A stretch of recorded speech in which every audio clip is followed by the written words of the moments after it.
என்னென்னமா கெட்ட வார்த்தையில பேசிக்கிறீங்க? இல்லம்மா, இதெல்லாம் ஒரு ராகம்மா. ஏங்க உங்களுக்கு ராகம் எல்லாம் அப்படி போட தெரியுது? பாட்டெல்லாம் பாடுவீங்களா? பாட்டு சேகரண்ணா ஏப்பா உங்களுக்கு டைம் சரியில்லைன்னு நினைக்கிறேன். உங்களுக்கு பாட்டும் பாட தெரியுமா?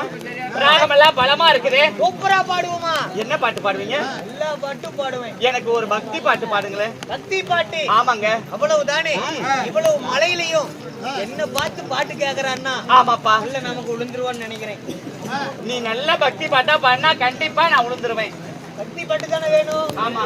கும்பிட போன தெய்வம், கும்பிட போன தெய்வம் என் குறுக்கே வந்ததம்மா, என் குறுக்கே வந்த தெய்வம் என் கூட ஆடுதம்மா. பால ஊத்துடா, கூல ஊத்துடா, வெட்டி பூஜை பண்ணுடா, வெட்டு ஒண்ணுடா, சுட்டு ரெண்டுடா, பூஜை பண்ணவா. எல்லாமே பண்ணுவேன். கும்பிட போன தெய்வம் குறுக்கே வந்ததம்மா, என் குறுக்கே வந்த தெய்வம் அல்லையமாவ புகாடுதம்மா. ஏண்டா அது போய் அங்கேயே ஆடணும். நல்லா இருக்குமா, இடம் வசரங்கமா ஆடுறத ஆடுறது அப்படி ஆடக்கூடாது. மழையாகுதம்மா. இந்த பாட்டெல்லாம் எனக்கு பிடிக்கல. நல்ல பாட்டா ஒண்ணு பாருங்க, காதல் பாட்டா. நல்ல காதல் இங்க பாரு, இங்க வா. அப்படி நீயும் நானே பண்ணிக்க நின்னுட்டு இருக்கிறோம். ஆமா, நம்ம உறவு நீடிக்கிற மாதிரி நல்லதா ஒரு பாட்டு பாடுங்க பார்க்கலாம். உறவை பத்தி பாட்டு. ஆமா, அவ்வளவுதானே வேணும். அவ்வளவுதான்ப்பா. வீடு வரை உறவு, வீதி வரை மனைவி, காடு வரை பிள்ளை, கடைசி வரை என்னடே கேவடோட பையனே, ஓயால கொண்டு போய் குடியில வைக்கிறப்ப அந்த பாட்டு போட்டு விடுறா. வைக்கிற டைம் இருக்குது. அப்படி இல்ல, ஒரு பாட்டு பாடுப்பா. கட்டி சுட்டதடா, கை விட்டதடா,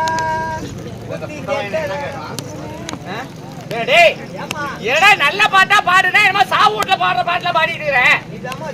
என்ன நினைச்சு பாடுறா? யார் நினைச்சு? என்ன நினைச்சு பாடுப்பா. அவள் பறந்து போனாலே, என்னை மறந்து போனாலே. இதுக்கு மேல பாட்டு பாருன்னு வாயை திறந்தீங்கன்னா வாயிலே விட்டு நாதே போறது பையனை. அவரும் பாட்டு பாடுறாரு. இந்த வயசுல ஏதாவது நினப்பு கணப்பு வருதா? என்னடா இந்த மனுஷனை பார்த்து தாத்தாங்கிற? இல்ல பழைய நினப்புக்கு இது வருதா என்னன்னு கேக்குறேன். யாரும் நினைச்சிட்டு நீ தாத்தா கேட்டான்னு இருக்கிற பாவத்தை. அப்படி வைரநாதனுக்காக ஊர் பொதுமக்கள் எல்லாம் ஒன்று சேர்ந்து இந்த சிங்கார சனாட்சியத்தினை ஏற்பாடு செய்து கொடுத்திருக்கிறாங்க இல்லையா? அப்படி இந்த நாடகத்தினை ஏற்பாடு செய்த சுற்று வட்டார பொதுமக்களும் கோவிலினை சார்ந்த அங்கஸ்தனர்களும் அவர்கள் குடும்பம் எல்லாம் எப்படி இருக்கணும்? நாடு செழித்து நல்ல மழை பெய்து, ஊரு செழித்து உத்தமலை பெய்து, அவரவர் ஆண் போன பக்கமெல்லாம் அரசு பட்டம் கட்டி ஆண்டு, பெண்கள் போன பக்கமெல்லாம் பெருமையும் புகழையும் தேடி கொடுத்து என்றும் சுகமாக வாழ வேண்டும் என்று சொல்லி இந்த வைரநாத ஆண்டவரை வேண்டிக் கொள்கிறோம். ராமருக்கே அர்ப்பணம்.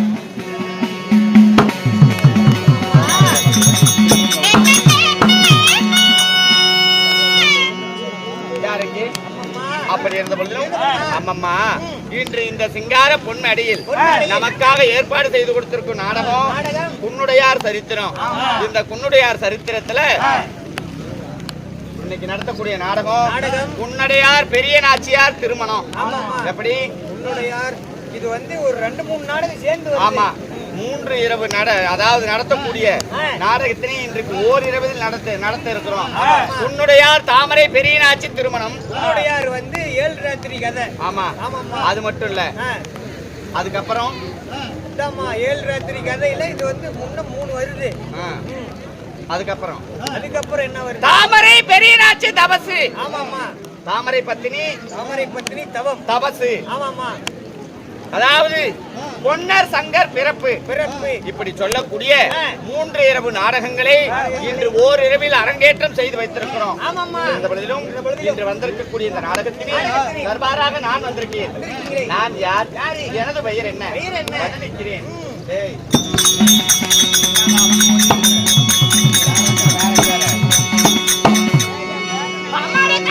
மாதர் மச்சான்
கூப்பிடுறீங்க? நீங்க யாரு?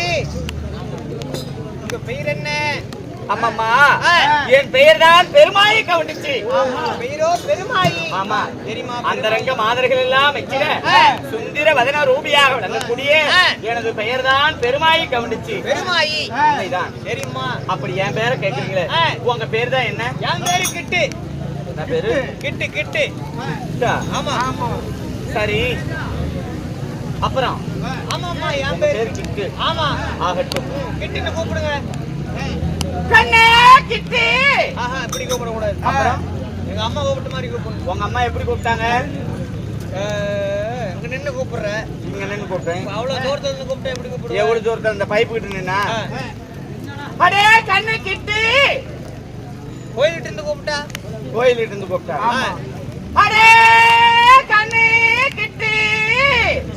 இப்படி கூப்பிட கூடாது. அப்புறம்? எங்க அம்மா கூப்பிட்ட மாதிரி கூப்பிடணும். உங்க அம்மா எப்படிப்பா கூப்பிட்டாங்க? நீ கேளு. கேளு, ஏன் அப்படி முழிக்கிற? என்னன்னு தெரியல, முறைக்கிறாப்லயே. எங்க அம்மாவுக்கு நாங்க 2 பசங்க. 2 பசங்க. ஆமா. ஆஹா. நான் ஒரு பையன். நீ ஒரு பையன். எங்க அக்கா ஒண்ணுக்குது. உங்க அக்கா ஒண்ணு இருக்குது. ஆமா. எங்க அக்காவை லாரி டிரைவர் கல்யாணம் பண்ணி கொடுத்துட்டோம். ஓ, உங்க அக்காவை லாரி டிரைவரை கட்டி கொடுத்தீங்க? ஆமா. சரி. எங்க மச்சான் வண்டிக்கு போனா 6 மாசம் அங்க தங்கிக்குவாரு. வண்டிக்கு போனா? ஆமா. லாரியிலே 6 மாசம் ஓடுறதுதான். ஆமா. சரி. 6 மாசம் வீட்டுல இருப்பாரு. வீட்டுக்கு வந்தாலும் 6 மாசம் இங்கேயே தங்கிக்குவாரு. ஆமா. சரி. அப்படி எங்க மச்சான் வண்டிக்கு போற டயத்துல எங்க அம்மாவை கூட்டு வந்து எங்க வீட்டுல விட்டுருவாரு. உங்க அம்மால கூட்டிட்டு வந்து உங்க வீட்டுல விட்டுருவாங்க? எங்க அக்கால. உங்க அக்கால கூட்டு வந்து அம்மா வீட்டுல விட்டு போறாரு? அம்மா வீட்டுல எங்க வீட்டுல விட்டுருவாரு. சரி. ஏன்னா அங்க அக்கா தனியா தானே இருக்கும் அப்படின்னுட்டு ஒரு நாள் எங்க மச்சான் விட்டுட்டு வண்டிக்கு போன டைம்ல அங்கெல்லாம் லாரி பந்தாட்டங்குது. ஓ, போன லாரி பந்தாய் போய் நிறுத்திட்டாங்க. எங்க மச்சான் வந்துட்டாரு. சரி. மச்சான் வந்தா நாங்க எங்க வருவாரு நெட்டா? நேரா உன் பொண்டாட்டி தாங்க மாமன் வீட்டுல இருக்கிறாள். இப்படி அவங்க அம்மா வீட்டுல இருக்கிறா. அவங்க அம்மா வீட்டுல போய் கையோட கூட்டிட்டு போயிடலாம் பொண்டாட்டிய அப்படின்னு மாமியா வீட்டுக்கு வந்திருப்பாரு. வீட்டுக்கு தானே வருவாரு. உங்க வீட்டுக்கு தான் வந்திருப்பாரு. நாங்க எங்க வீட்டு வர டைம் பார்த்தா நானும் எங்க அக்காவும் ஆட்டுக்குட்டிக்கு தூரமா கொட்டக்காட்டுல கொட்டத்தலை உடைச்சிட்டு இருக்கிறோம். ஓ, உங்களுக்கு கொட்டக்காடுங்குதா? நிறைய இருக்குதுமா. அங்க போய் ஆட்டு ஊட்டி கொட்டத்தலை நிக்கிறீங்க. உடைச்சிட்டு இருக்கிறோம் நாங்க. சரி. திடீர்னு எங்க மச்சான் வந்த உடனே எங்க அம்மாவுக்கு கையும் ஓடல காலும் ஓடல. அடடா, வண்டிக்கு போன மருமகன் வந்துட்டாரு. என்ன ஆச்சு தெரியலன்னு சொல்லி சட்டி எடுத்து பானை மேல போறோம். 12 சட்டி மேல போறோம். ஏன்டா டேய், சட்டி எடுத்து பானை மேல போட்டா 2 சேர்ந்துடா உடையும். இல்லம்மா, எல்லாம் எடுத்து அடுப்புல இருக்கிறது அப்படியே வைக்கிறா. ஓ, மருமகன் வந்த அவசரத்துல சரி சரி சொல்லிவிட்டு மாப்பிள்ள நீ இங்கே இருங்க. புள்ள அந்த பக்கமா இருக்கிறா, நான் போய் கூட்டு வர சொல்லி நல்லா எங்க வீட்டு மேல ஏறினா எங்க கிணத்து திட்டு. ஆமாமா. சரி. அப்படி கிணத்து திட்டு மேல நின்னுகிட்டு எங்க அம்மா கூப்பிடுது. எப்படி கூப்பிடுது? கூப்பிடுறாங்க. ஏ தம்பி, கிட்டு கிட்டு கிட்டு கிட்டு கிட்டு வண்டிக்கு போன மச்சா வந்துட்டாருடா, அக்கால அமுச்சுடுறா. ஓ, ஏண்டா பின்ன 6 மாசத்துக்கு லாரிக்கு போறவங்க வந்து சும்மாவா இருப்பான்? ஏண்டா அழுப்பத்தான் ஏலி. அப்படி இல்லம்மா. ஏ கிட்டு கிட்டு கிட்டு கிட்டு கிட்டு வண்டிக்கு போன மச்சா வந்துட்டாரு, அக்கால அமுச்சு விடுறா. ஓ கிட்டோ. ஏய், உங்க அம்மா அப்படி சொல்லிருக்க மாட்டாங்க. வண்டிக்கு போன மச்சான் வீட்டுக்கு வந்துட்டாரு, அக்கா கொட்டத்தலை உடைச்சதெல்லாம் போதும், வர சொல்லுடா கிட்டி. ஓ கிட்டி. அதேதான் நான் அப்படி சொல்லிருப்பாரு. நீ சொன்னதை பார்த்து அந்த ஆள் பண்ற கண்ணை கமந்து பிடிச்சிட்டு என்னமோ வாசனை பண்றாப்புல. என்ன நடந்திருக்குன்னு என்ன அப்படி இப்படி கமந்து பிடிச்சிருக்கு? என்னமோ வாசனை பண்ணி சிரிக்கிறீ மௌனமாவே. என்னமோ நாம வச்சிருந்த பண்ண போயிருக்கேன். என்னவா இருக்கும்? நாமளும் லாரி டிரைவர் தானே, நம்ம மாமியாலும் இப்படிதான் கூப்பிட்டு விட்டுருப்பாளா அப்படின்னு யோசனை பண்ணிட்டே சிரிக்கிறாப்புல. ஊத்துனா பால் ஊத்துறியா தண்ணி ஊத்துறியா? ஊத்து தண்ணி கொஞ்சம் அதிகமா ஊத்து. டீ கடைக்காரர் வாங்கறதான் சொல்லிட்டு இருக்கிறான். ஊத்து ஒரு பாக்கெட் பால்ல ஒரு குடம் தண்ணி ஊத்துனாலும் பால் வெள்ளையா தான் இருக்கு. ஊத்து நீ அடிச்சு நொறுக்கு. ஆமாம்மா ஐயா, அப்படி என் பெயர் பெருமாய் கவனிச்சையாக இருந்த பொழுதிலும் நான் எங்க பிறந்தவள், யாருக்கு மகளாக பிறந்து, யாருக்கு மகள?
நான் யாருக்கு மகளாக பிறந்தேன்? யாருக்கு மகளாக பிறந்தீங்க? சிவசோழ நாட்டிலே வாழ்ந்து புகழ் பெற்ற என் தந்தையார் சிவக்கொழுந்தா கவுண்டர்.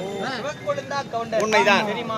என் தாயார் சிவகாமி அம்மையார். சிவகாமி அம்மையார். இப்படி முந்தி தவம் கிடந்து 300 நாள் சுமந்து என்னை ஈண்டெடுத்த தாயார் சிவகாமி அம்மையார். தெரியுமா? தந்தையார் சிவகொழுந்தா கவுண்டர். இப்படி இருவருக்கும் மகளாக செல்ல மகளாக நான் பிறந்து நான் யாரை மாலையிட்டேன்? யாரமா மாலையிட்டீர்கள்? எந்த தேசத்திற்கு என்னை அனுப்பி வைத்தார்? இந்த தேசத்து மன்னரை நீங்க திருமணம் செய்தீர்கள்.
அப்படி சிவசோழ நகரத்தில் பிறந்த நான் நீங்க என்னை எங்கே மாலையிட்டு மனமுடித்து கொடுத்தார்கள் என் தாய் தந்தைமார்கள்.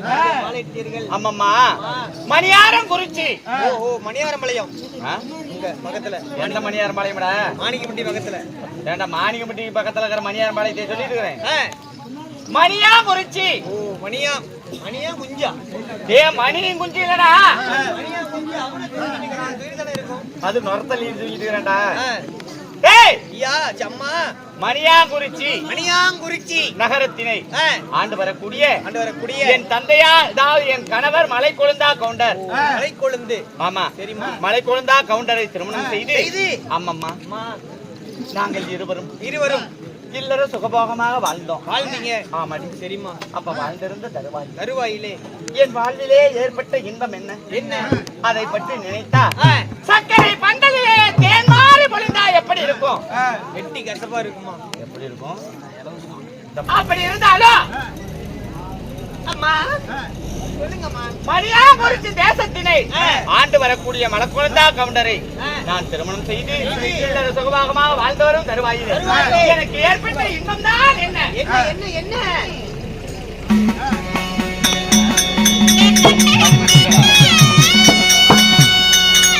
அம்மா பாலே பிறந்தாலம்மா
நாங்கள்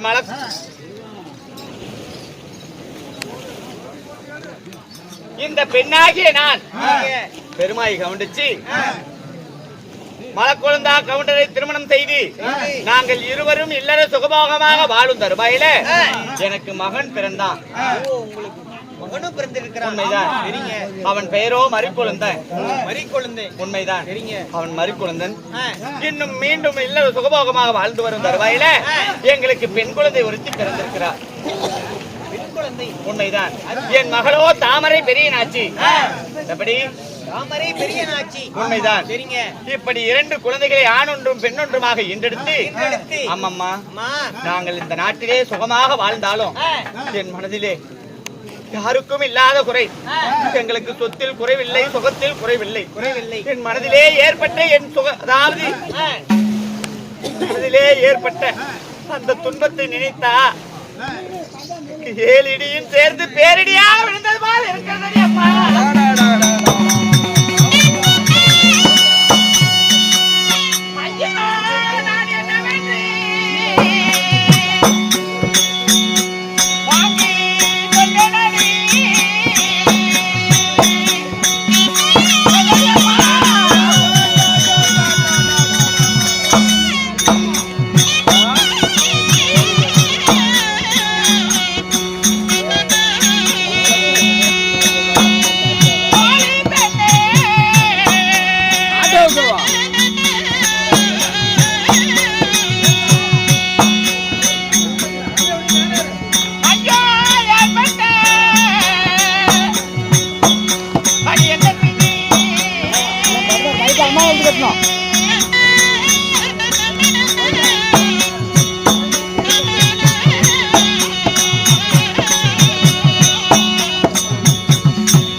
கவுண்டருக்கு மனைவியாகி 2 குழந்தைகளை ஈண்டெடுத்து சுகமாகத்தான் வாழ்ந்தோம்.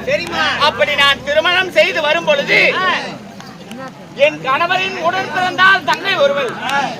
யாரு? பவளாத்தா கவுண்டுச்சு.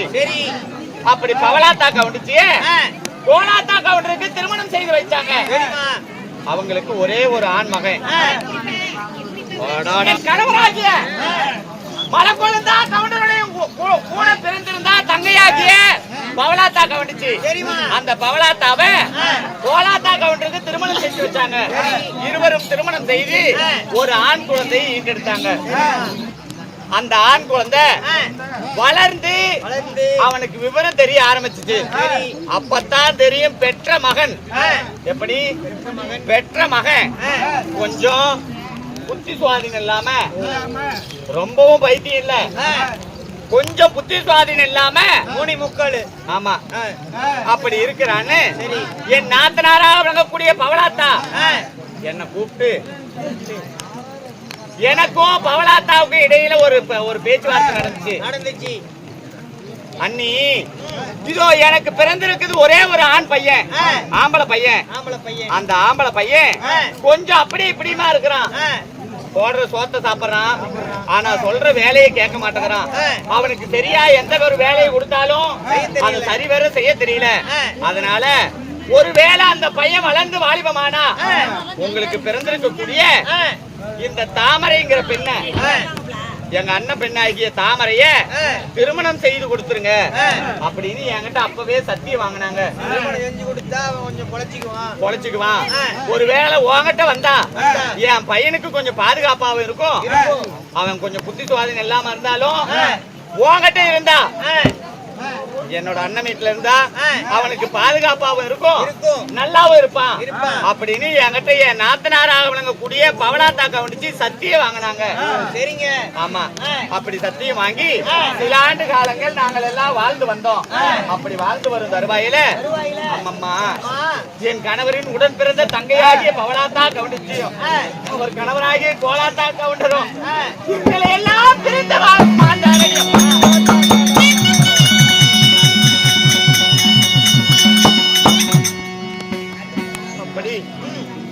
கோலாத்தா கவுண்டர் தன் உடன் பிறந்த தம்பி இடத்துல தன் மகனாகிய குன்னடையான ஒப்படைச்சிட்டு, என் நாத்தனார் பையன் பேரு குன்னடையான். அந்த பையனை தன் தம்பி இடத்துல ஒப்படைச்சிட்டு அதாவது என் நாத்தனாவும் எங்க நாத்தனா வீட்டுக்காரரும் அடிச்சுட்டாங்க, இறந்துட்டாங்க, செத்து போயிட்டாங்க. அதன் பிறகு குன்னடையா அவங்க சித்தப்பா வீட்டுல வேலை செஞ்சிட்டு இருப்பான். அதாவது வாலிப வயசான உடனே நம் மகளை அவனுக்கே திருமணம் செய்து வைக்க வேண்டும் என்று மனதுல கோட்டை கட்டி வாழ்ந்து வந்தேன். காரணம், நம்ம நாத்தனாவுக்கு சத்தியம் செஞ்சு கொடுத்துருக்கிறோம், அந்த சத்தியத்தை காப்பாத்தணும்.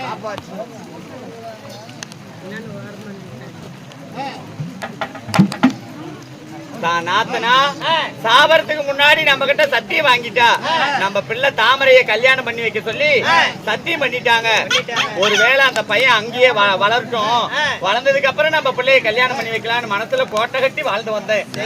ஆனா அங்க வாழ்ந்துட்டு இருந்த அதாவது என் நாத்தனார் மகனாகிய குன்னடையா அவங்க சித்தப்பா வீட்டுல வாழாம அவன் எங்கேயோ ஓடிவிட்டானடி அம்மா.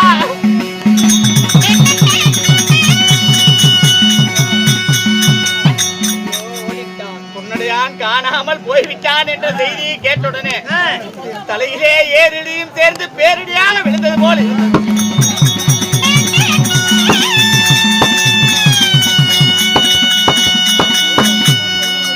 அவனை எங்கெல்லாமோ தேடி பார்த்தேன்.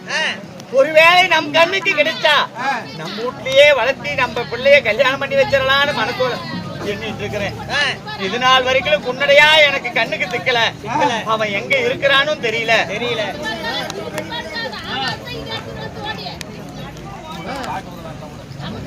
இருந்தாலும் என்னை காண வந்த நோக்கம் என்ன? அதாவது கணவராகிய கொள்ளுப்புழுத்தி மலை குழந்தை அப்படி என் கணவரை நான் சந்திப்பதாக இருந்தா என் மகனாகிய மறுக்குழந்தை அந்தபுரமா இருக்கிறான். தாயும் தந்தையும் அழைத்தார்கள் என்று அதிவிரைவில் அழைத்து வருவாயாக.